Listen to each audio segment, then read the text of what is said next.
There I am, tatting along happily, and I realize I made a mistake. I forgot to make this join here. I should have joined before the flower to the picot. So this made me think I might as well do a video on how to undo mistakes while I'm here and having to undo mistakes. Sadly, I think you might not like the answer. I don't think there's an easy way, quick way to fix mistakes in tatting. That's why it's really good to always frequently check your work. So the only way really, no, there's not the only way. If you only had a small bit of thread on your bobbin, you could unwind your bobbin and just pull your core thread out of your stitches, and that lets you undo much quicker. I'm going to put a link to a video in the corner here so you can go and look at this method. But otherwise, the way to fix mistakes is to untat. So basically you have to, one stitch at a time, I push my hook through the stitch to loosen it and pass my shuttle through it. And the same way as you're making the stitches, one stitch at a time, you have to undo the stitches one stitch at a time. It's not a quick process, and here I was quite a long way down my chain, so I have lots of stitches to undo.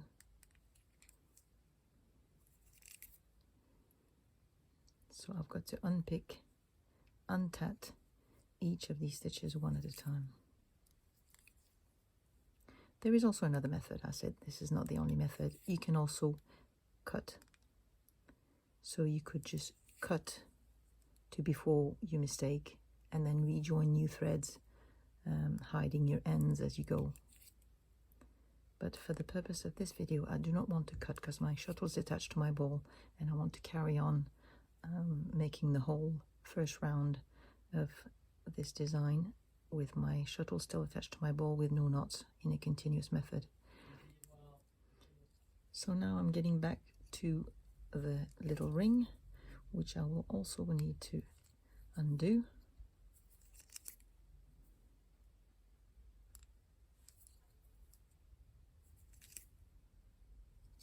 So here we are, because this one is not closed as a ring, it's closed as a self-closing mock ring, so it's easy to pull it apart, but I still have to get my shuttle into that gap.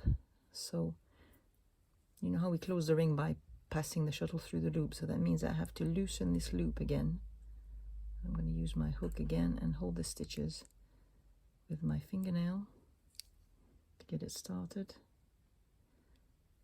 and then gently pull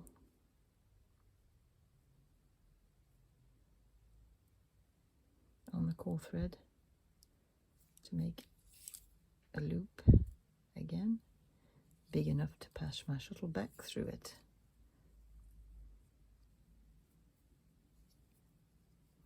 Like this. And now I have to carry on untatting all the stitches of my small ring.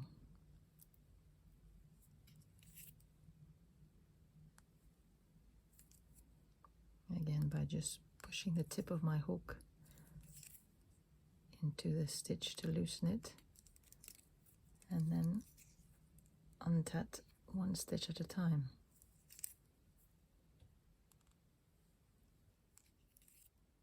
I'm nearly there, just one more picot and a couple of stitches.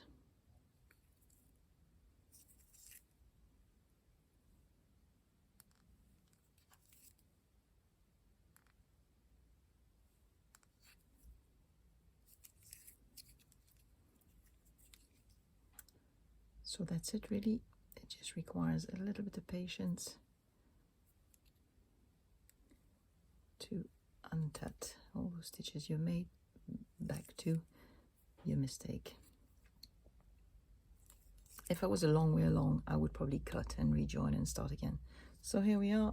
I'm back to where I'd made a mistake, and now I can join where I should have joined in the first place, to the small picot.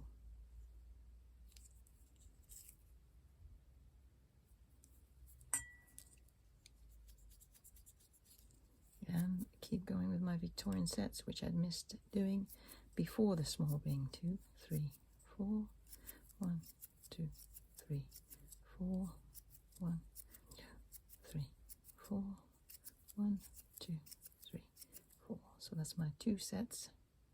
I'm making a small ring. So that's the way to fix mistakes.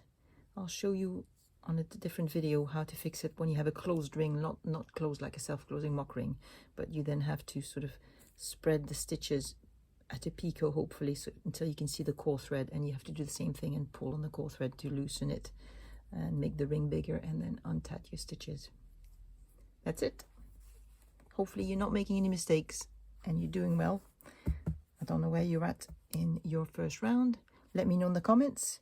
How many have I got? 1, 2, 3, 4, 5, 6, 7, 8, 9, 10, 11, 12, 13, 14, 15, 16 large rings. I need 18, nearly halfway. I'll see you in the next video. Bye bye.